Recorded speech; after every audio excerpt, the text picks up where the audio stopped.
ladies and gentlemen.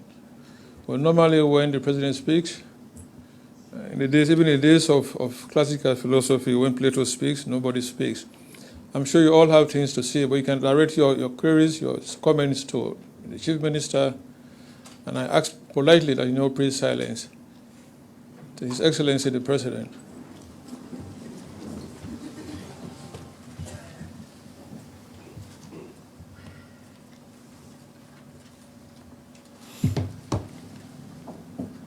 Let's sit down, please.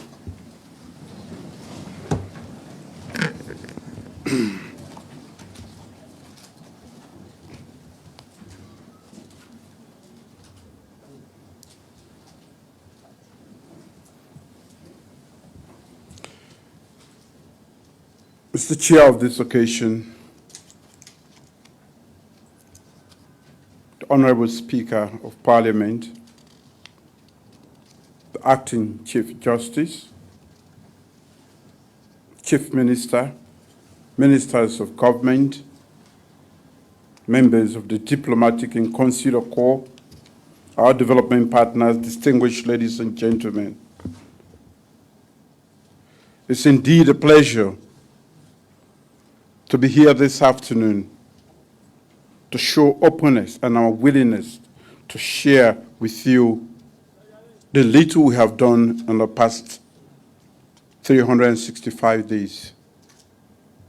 Of course, it has been a difficult period immediately following the elections, one that has been contested, the results of which has been contested, but also as a result of series of political situations that have given rise to some sense of instability, especially the November 26th event. These were not of our making. These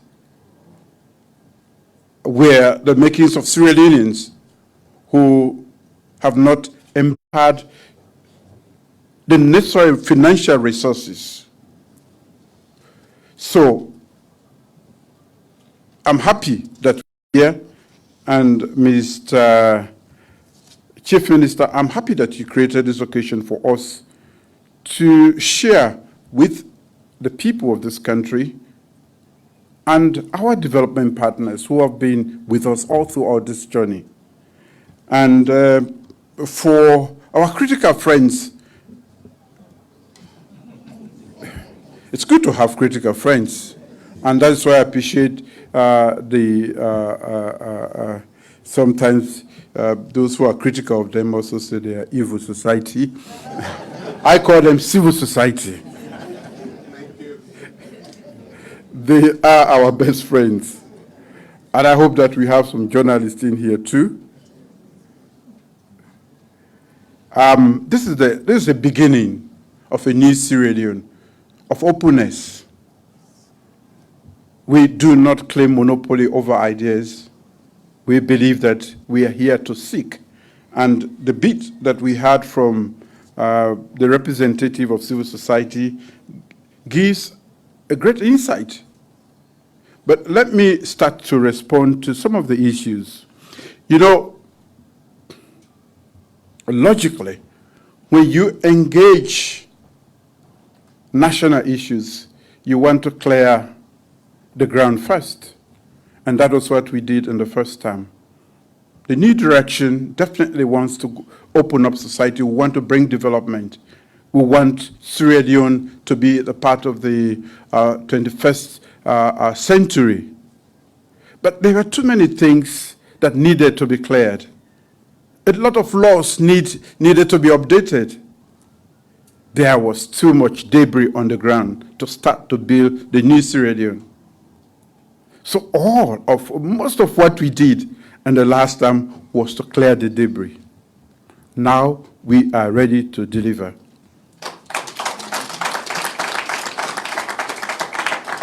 That is why we provided space for even our critical friends, journalists.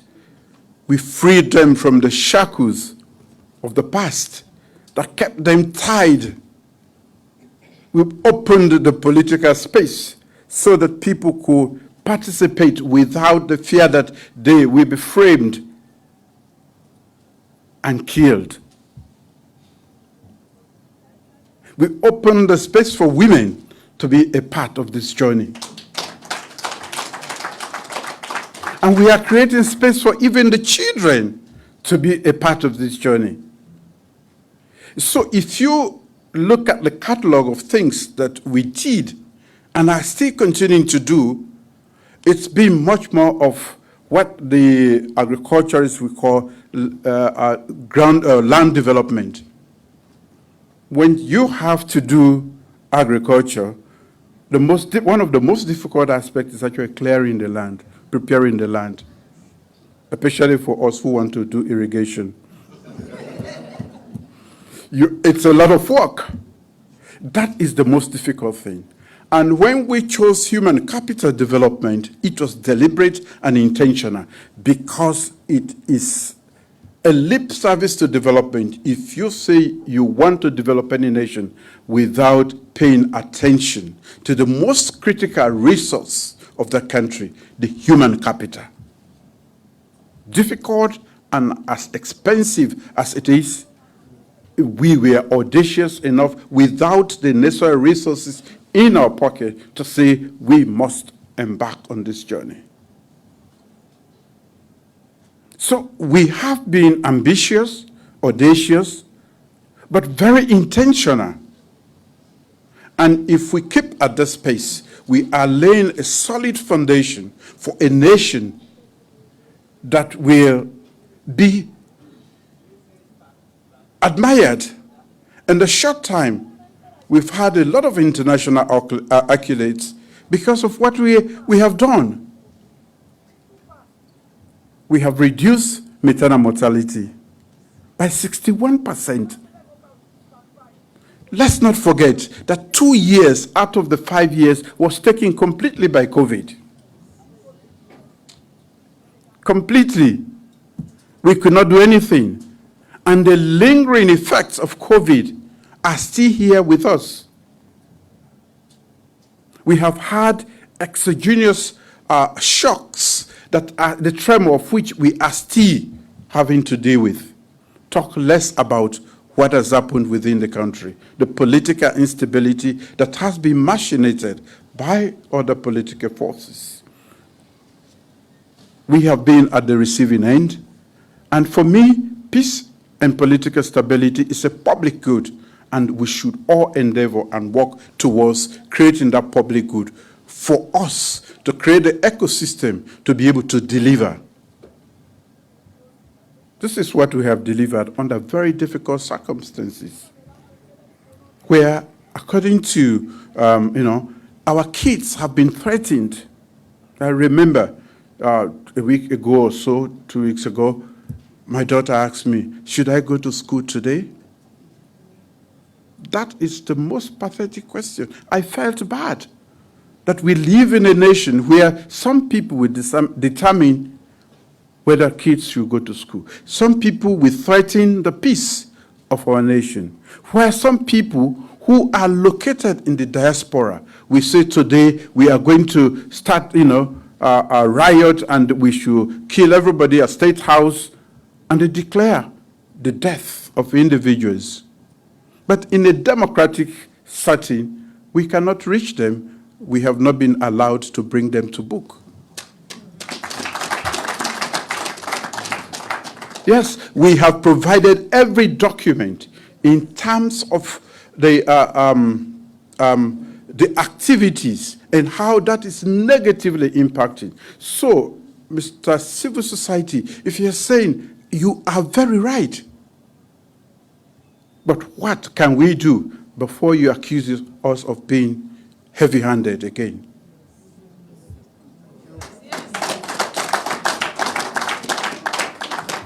We want to clamp down. But we are also aware and want to make sure that there is freedom in this country. What this government has done, which has not been properly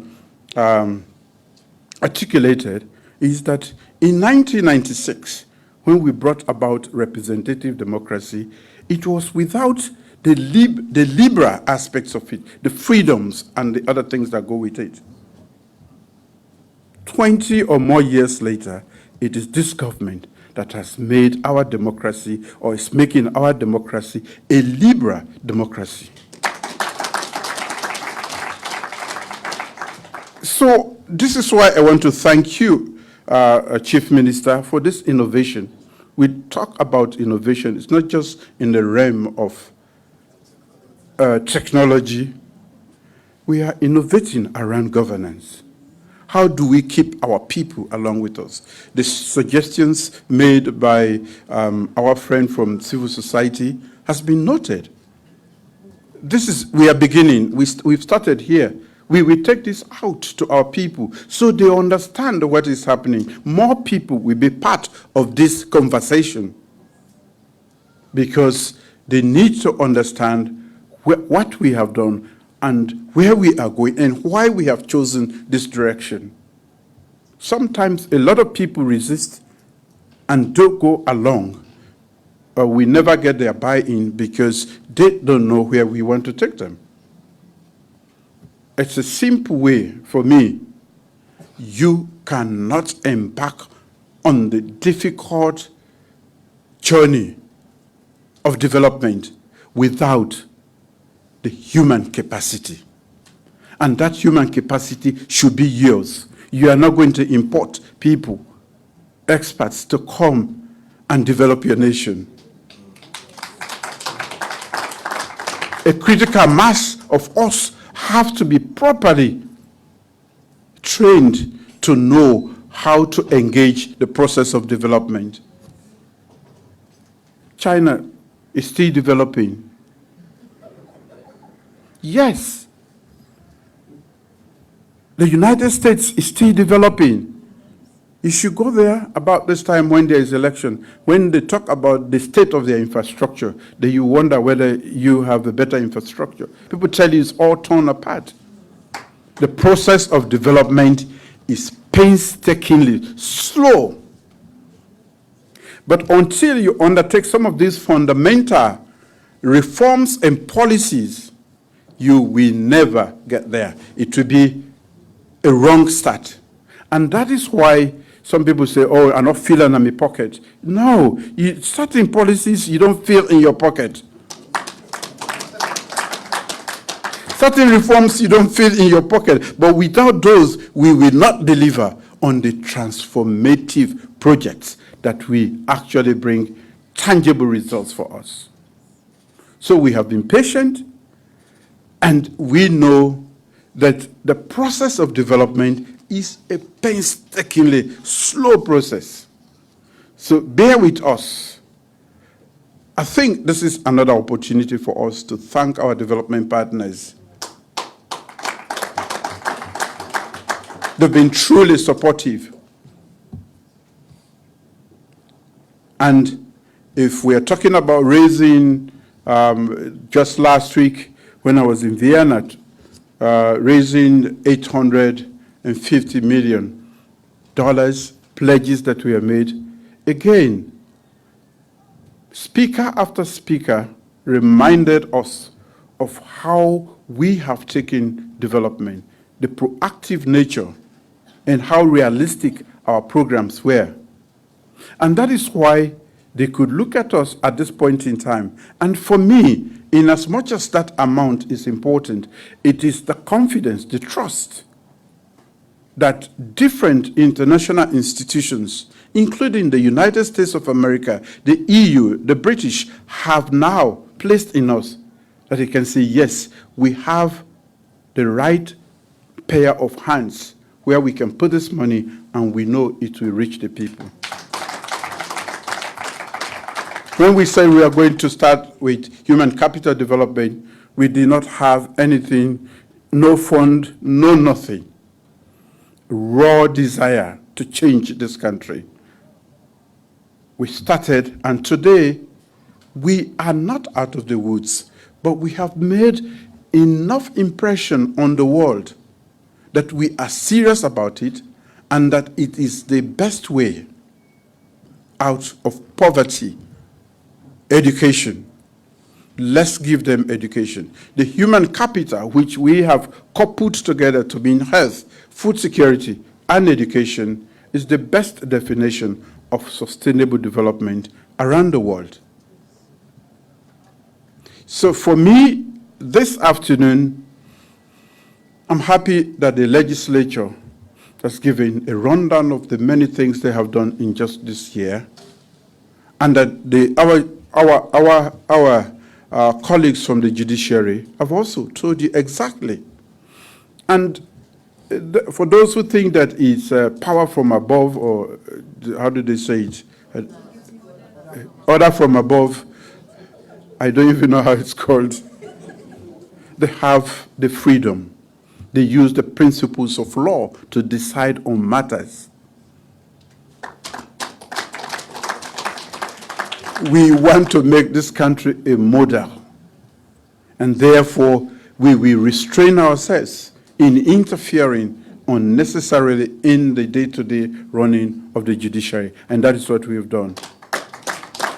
I thank you, the Honorable Acting Chief Justice, and I thank you also, the Honorable Speaker of Parliament, the Honorable Leader of Government Business, and to all of you who have come.